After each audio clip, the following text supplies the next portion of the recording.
Luc Thomas, vous êtes le premier magistrat de Saint-Romain-en-Galles dans le Rhône, dans l'agglomération de Vienne-Condrieu. Aujourd'hui se pose la question du retour du train sur la rive droite, et d'ailleurs une association des usagers des TER de la vallée du Rhône vient de vous en parler. Vous réagissez comment, pour vous qui êtes un nouvel élu à la tête de cette commune?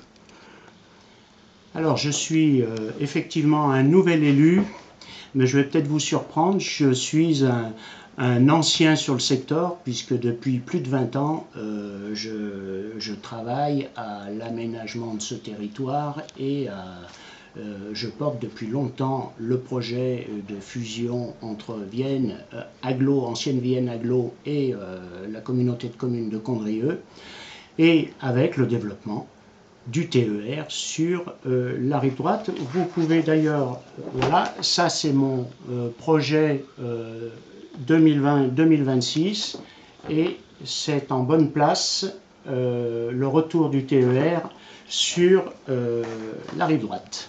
Donc un retour du TER qui ne serait pas contradictoire avec en même temps un cadencement sur la rive gauche? Pas du tout. Je trouve que d'ailleurs la position de Thierry Kovacs est très, je dirais, réaliste. Il y a besoin de cadencement sur la rive gauche, mais il fait le constat qu'il y a une vraie volonté aujourd'hui, parce que ce n'était pas le cas hier, hein, mais il y a une vraie volonté aujourd'hui de l'ensemble des élus de la rive droite de remettre une ligne TER chez nous. Et je crois qu'en fait c'est très compatible avec le cadencement rive gauche. Donc je pense que le président soutient notre démarche, tout comme Laurent Wauquiez, je pense. Alors justement, puisque vous parlez de Laurent Wauquiez, la région va examiner son contrat de plan 2021-2027, le volet ferroviaire de ce contrat de plan. Aujourd'hui, on sait que l'argent public se fait rare.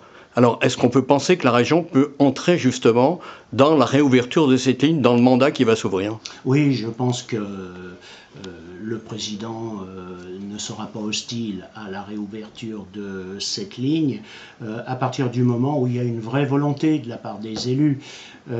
Par contre, il faudra accompagner cette réouverture d'infrastructures pour accueillir les véhicules, et notamment les parcs relais. On ne peut pas vouloir desservir nos gares sans qu'il y ait de parking pour accueillir les véhicules à la journée.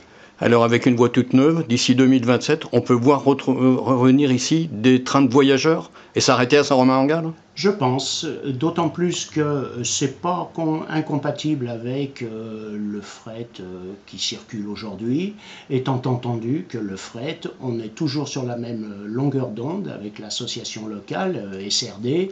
Le fret doit être dédié le long de la ligne LGV dans l'Est lyonnais.